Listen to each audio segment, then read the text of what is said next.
quand la tristesse arrive, je sais tu es là, toujours près de moi. Bon mardi, bienvenue à votre émission La Victoire de l'amour. J'espère que vous allez bien ce matin, comme on le fait tous les mardis. On rejoint quelqu'un qu'on apprécie beaucoup, notre amie Brigitte.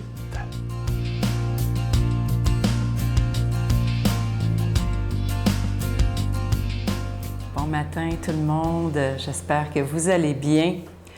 On est toujours, depuis le début de l'été, on est toujours dans les chroniques par rapport au combat spirituel. On s'est référé à Éphésiens 6, 10, 17, mais regarde, on pourrait continuer 10, 20. C'est vraiment, si vous pouviez méditer cette parole de Dieu chaque jour ou une fois de temps en temps, ça éclaire vraiment sur ce combat intérieur que tout chrétien vit. Être chrétien, c'est être en combat. Et on peut se fier à nos émotions, hein? Ça jauge, c'est comme un gauge, là, en bon français. Ça jauge un peu notre état d'esprit, savoir est-ce qu'on est dans le bon esprit ou dans le mauvais esprit. Et le bon esprit, c'est qu'il invite à la conversion et à la reconnaissance de notre péché. Wow! Ça, c'est le bon esprit. Dès qu'on est dans cette conversion où on reconnaît notre péché, on voit notre péché, on ne cherche pas à s'en justifier, on ne se juge pas, on ne se condamne pas, on fait juste le reconnaître et on est dans même la gratitude par rapport à l'Esprit Saint. Moi, je remercie l'Esprit Saint à chaque fois que je reconnais mon péché. Genre, merci Esprit Saint, parce que ça me sort du trouble. Parce que dès qu'on reconnaît notre péché, on est préservé du mauvais esprit qui, lui, aveugle et endurcit le cœur. Alors, dès qu'on est dans la conversion et la reconnaissance de notre péché, on sort de l'aveuglement et on sort de l'endurcissement du cœur et on devient un cœur doux. On devient un cœur compatissant, en premier avec nous-mêmes. On se reconnaît pécheur, pécheresse, et on remercie l'Esprit Saint de nous l'avoir montré, parce que c'est comme ça que le Seigneur va pouvoir nous guérir, nous montrer comment sortir de notre péché, puis s'il reste, hein, parce que souvent, on va se confesser, mais on se rend compte qu'on répète toujours le même péché, puis qu'on est toujours pris là-dedans. Bien, si on le reconnaît, puis qu'on va souvent s'en confesser, on va voir que le Seigneur va se servir de cette faiblesse qui nous habite pour sa gloire. Il va passer à travers la blessure, et il va s'en servir pour son royaume. Il va convertir des cœurs, parce qu'on se convertit, on convertit les autres.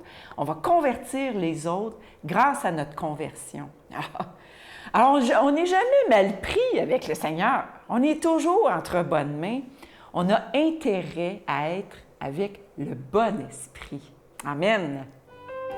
Notre Père qui es aux cieux, que ton nom soit sanctifié, que ton règne vienne, que ta volonté soit faite sur la terre comme au ciel. Donne-nous aujourd'hui notre pain de ce jour. Pardonne-nous nos offenses comme nous pardonnons à ceux qui nous ont offensés. Ne nous laisse pas entrer en tentation, mais délivre-nous du mal, car c'est à toi qu'appartient le règne, la puissance et la gloire pour les siècles des siècles. Amen. Je continuerai à croire, même si tout le monde perd espoir.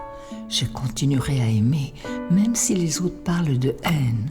Je continuerai à construire, même si les autres détruisent. Je continuerai à parler de paix, même au milieu d'une guerre. Je dessinerai des sourires sur des visages en larmes et je tendrai les bras à ceux qui se sentent épuisés. Oui, je continuerai à croire.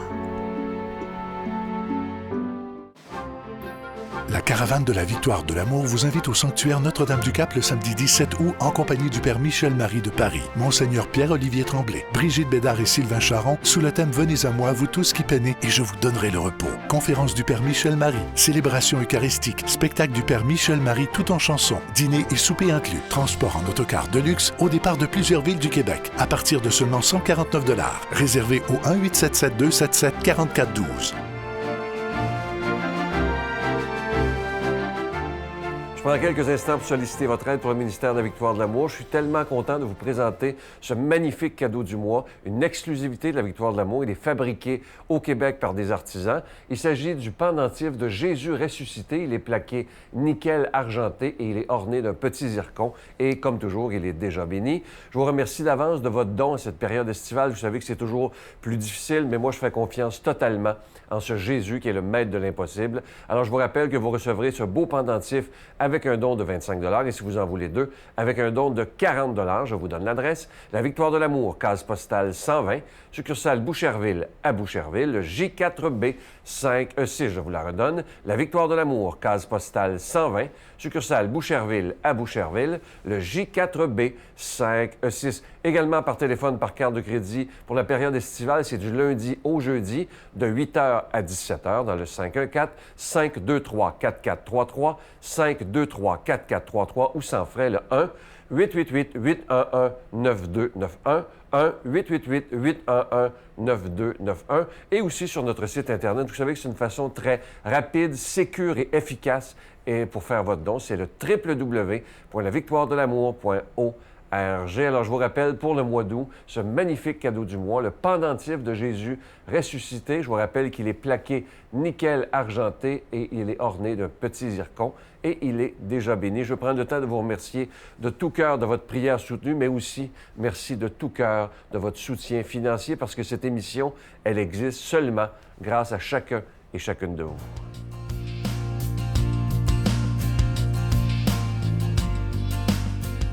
Mon Dieu, donnez-moi la sérénité d'accepter les choses que je ne peux changer, le courage de changer les choses que je peux et la sagesse d'en connaître la différence. Amen. Aujourd'hui, la parole de Dieu est proclamée par quelqu'un qu'on apprécie beaucoup. Il est pasteur à Trois-Rivières, le révérend Joël Lapierre.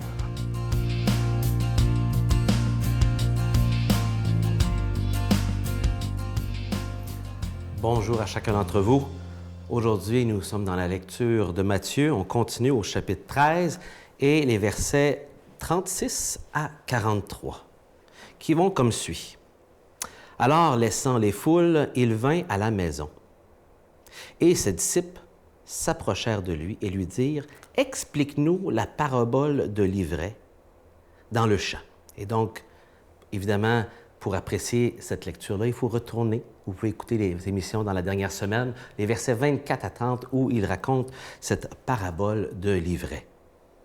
Il leur répondit, « Celui qui sème le bon grain, c'est le Fils de l'homme. » Il donne l'explication ici de chaque intervenant ou chaque partie de cette parabole. Il y en a 7. Donc, le premier, c'est le Fils de l'homme qui sème le bon grain. Le champ, bien, c'est le monde. Le bon grain, ce sont les sujets du royaume. En fait, les fils du royaume, littéralement. L'ivraie, qui a été semé par-dessus, par le malin, ce sont les sujets du malin, en fait, les fils du malin. Cinquièmement, l'ennemi, qui l'a semé en cachette, dans le fond, c'est le diable. La moisson, c'est la fin du monde.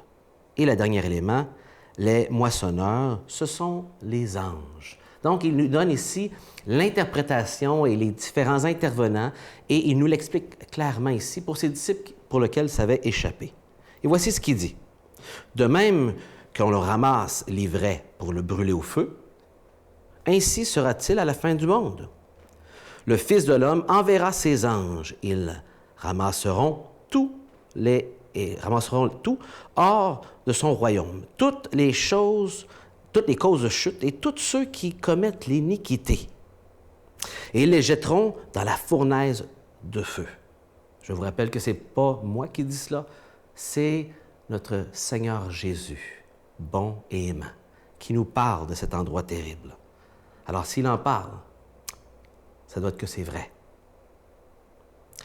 Là seront les pleurs et les grincements de dents. Alors, les justes resplendiront comme le soleil dans le royaume de leur Père. Entends, qui a des oreilles. Une invitation à être à l'écoute et de réfléchir. Ces paroles portent à une réflexion importante et évidemment, si vous avez des notions de jardinier moindrement, que vous avez déjà eu un jardin, vous savez comment c'est pénible l'entretien d'un jardin. Et imaginez que non seulement vous avez semé, mais là, en plus, quelqu'un est allé dans votre dos mettre des graines de n'importe quoi. Et là, vous avez tout ça qui pousse ensemble. Et vous savez, quand on fait l'entretien, c'est désagréable. On a toujours peur de prendre les mauvaises, surtout lorsqu'ils sont petites. On a peur de les enlever, les tiges, et d'enlever des bonnes tiges, des bonnes choses, et de se tromper. C'est beaucoup de travail. Le Seigneur, dans sa sagesse, dit, il faut attendre à la fin.